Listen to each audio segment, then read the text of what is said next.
Hey guys, Sval here. How you doing today? I just finished playing the Blair Witch game, so I figured, hey, why not do my very late opinion on the game and do a quick review here.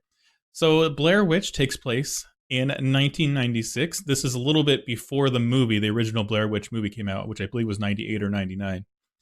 So it is kind of a prequel, so to that. However, it is after the time when things have been taking place and children are missing and people are missing in the woods. And it all leads back to the mystery and the legendary Blair Witch. So let's talk about a couple good things associated with this game. One is at the beginning of the game, you start out in this forested area, and they really do an excellent job of making you feel like you're in a forest. The trees look nice, the foliage, the dirt paths, there are birds chirping in the trees, there's wind blowing through the leaves. They really make you feel like you're in a forest, which is a great thing, right? Because the game takes place in a forest. So they definitely had that going for them. And the highlight of the game, the best part of the game is that you get a dog as a companion. And your dog companion's name is Bullet. And Bullet is awesome. Bullet is amazing. Bullet literally carries the game. He carries the entire playthrough of the game. And one of the great things that you can do with Bullet is at the beginning of the game, after you've had him for, I don't know, 5 or 10 minutes, you get to customize Bullet. So you get to pick Bullet's custom hair color, his collar, and also his eye color. You get to pick those things. So I thought it was really cool. Not only are they going to give you this dog, but they're going to kind of let you make it your own. And you get to make it however you want him to look for the rest of the game. However, after that point, which is probably within the first 10-15 minutes of the game, it's all downhill from there. The game takes a drastic turn for the worse.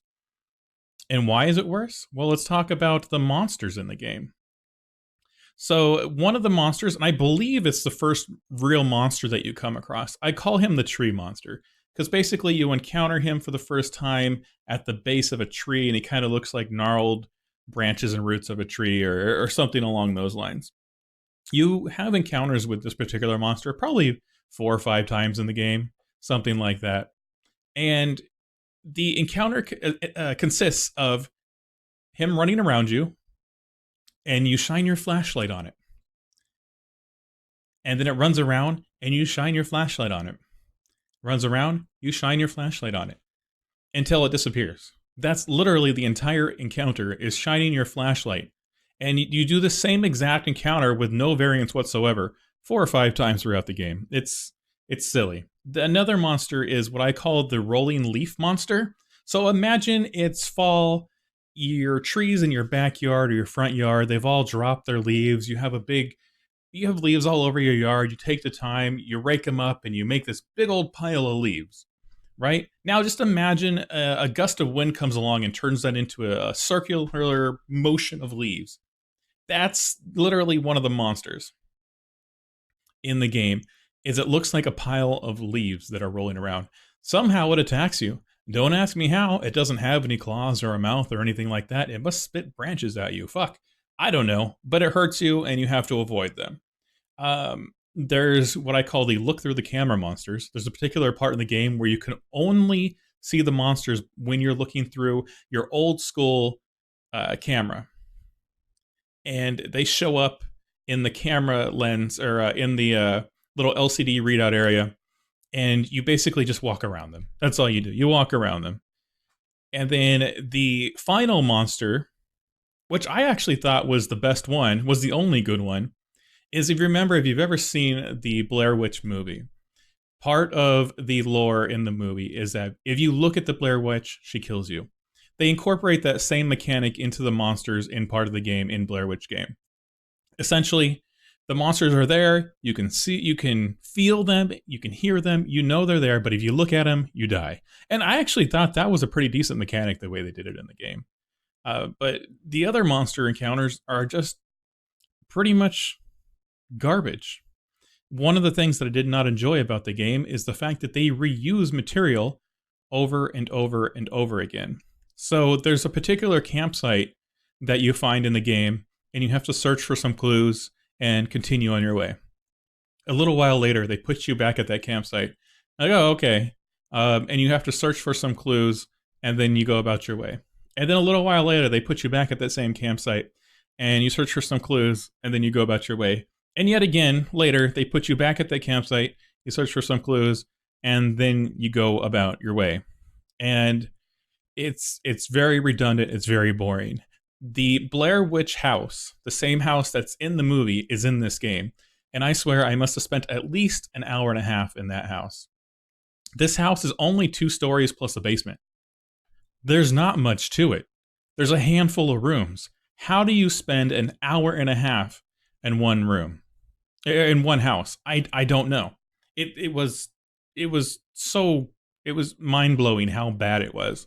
So in the game, you go through some certain you have some certain trauma in your life that you have to relive, which I understand. You have some trauma from your childhood, some trauma from when you were in the army, and some trauma from a failed relationship or that failed at least in part. And I understand you show bits and pieces of those, you foreshadow, you bring the story to a head later, you tie it up in a nice little bow. No, not this game. This game is going to beat you to death with the details of those previous traumatic experiences in your life and do it over and over and over again until you're completely sick of them and you've heard the same detail about 20 times. And that's why you spend an hour and a half in the freaking Blair Witch house, is going through the same rooms over and over and over and over again. Another thing about the game, and this is kind of spoiler. This is kind of a spoiler. So if you don't want to hear the spoiler, good time to turn away, mute the video here for a minute. The dog is literally what carries this game. There is no redeeming qualities of this game if Bullet, your dog, is not in this game. During one part of the game, Bullet gets hurt very badly, and the game tries to convince you to leave Bullet behind. However, if you were like me and you refuse to leave Bullet behind, they have you carry this dog that is essentially being tortured. They have you carry this dog for what felt like 15 minutes, walking through these loop of caves that just loop over and over and over again. Because the dog wants you to leave the game wants you to leave the dog behind, but I refuse to do so. So you get stuck in this loop where the dog's just making these most terrible sounds, and he sounds like he's dying, and he's in pain. Basically, he's being tortured, and you can't do anything about it.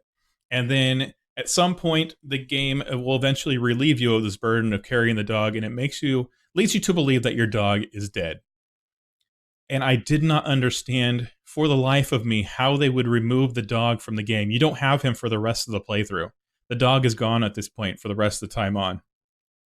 The only redeeming quality of the game, the only character that you have any interest in whatsoever, they remove him from the game. And I don't know what the hell they were thinking.